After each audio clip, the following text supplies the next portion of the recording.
کیا بائبل میں اور پرانی تمام کتابوں میں یہ واقعہ موجود نہیں ہے کہ جب آدم اور حوا سے غلطی ہوئی جنت میں کہ جس پیڑ کا پھل کھانے سے ان کو خدا نے منع کر دیا تھا کہ باقی تم جنت کی ساری نعمتوں کو انجوائے کرو، اس کو مت کھانا. عجیب انسان کی کمزوری ہے کہ جس چیز سے انسانوں کا شفیق پروردگار انسانوں ہی کے فائدے کے لیے انسانوں کو روک دیتا ہے، اسی چیز کا شوق انسانوں کے اندر پیدا ہونے لگتا ہے اور وہ پیدا کیا جاتا ہے. شیطان اس کام پہ لگا رہتا ہے کہ جس چیز سے پرہیز کرنے کا حکم دیا گیا ہے اسی کا شوق اس کے اندر ڈالتا ہے. چنانچہ اس کی شروعات شیطان نے آدم اور حوا ہی سے کی اور ان کے اندر ایک شوق دلایا، ایک لالچ دلایا.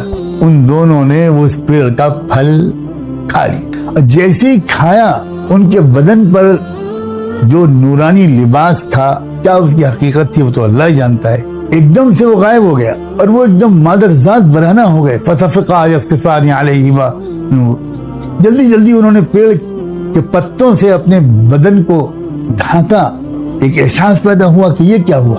اللہ اکبر، کتنا زبردست اشارات ہیں قرآن کے. قرآن کتنے اشاروں کی زبان میں سمجھاتا ہے. وہ یہ سمجھاتا ہے کہ شیطان کا جو سب سے زبردست حملہ اور پہلا حملہ انسان پر ہوتا ہے وہ اس سے جنسی قسم کے گناہ کرانے پر ہوتا ہے.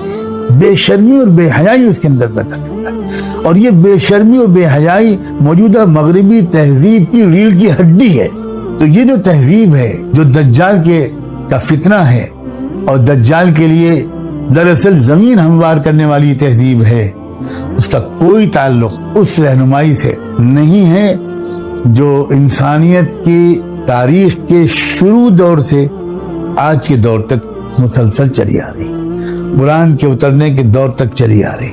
اس سے کوئی رشتہ نہیں. یہ تو شیطانی تہذیب سب برداشت کر سکتی ہے، مغربی تہذیب شرم اور حیا کو برداشت نہیں کرتی. وہاں کسی کالج یونیورسٹی کا کوئی اگر لڑکا لڑکی کے ساتھ مل کر سوئم کرنے سے ہچکچانے لگتا ہے تو اس کی رپورٹ چلی جاتی ہے کہ سم تھنگ از رانگ، یہ لڑکا عجیب ہے، یہ لڑکی عجیب ہے، یہ شائنس ہے اس کے اندر، بیماری ہے کمزور، اس کا علاج کرواؤ نفسیات. پھر باقاعدہ اس کا علاج ہوتا ہے اور اس کو بے حیائی کا عادی بنایا جاتا ہے دھیرے دھیرے کر کے، یہاں تک کہ وہ بھی ایک دن بالکل بے لباس ہو جاتا ہے. یہ نوجوانوں، تم اس بات کو سمجھو کہ سب سے زیادہ شیطان تم پر جو شروع میں حملے کرے گا وہ حملے کرے گا بے حیائی، بے شرمی، فحاشی قسم کی ذوق تمہارا بنے گا. تم فلمیں دیکھنے لگو گے، بلو فلمیں، پورنوگرافی کے بیمار ہو جاؤ گے. وہی چیزیں تو اسی میں تم استعمال کرو گے، اپنے نیٹ کو، لیپ ٹاپ کو، موبائل کو، یہی سب کرو گے اور اس کا کیا نتیجہ نکلے گا؟ تم انسانیت سے دور اور حیوانیت سے قریب ہوتے چلے جاؤ گے. اور حیوانیت کی بہت سی الگ الگ اسٹیجز ہوتے ہیں. میں اس وقت اس تفصیل میں جانے سے گریز کرتے ہوئے اسی پر اکتفا کرتا ہوں.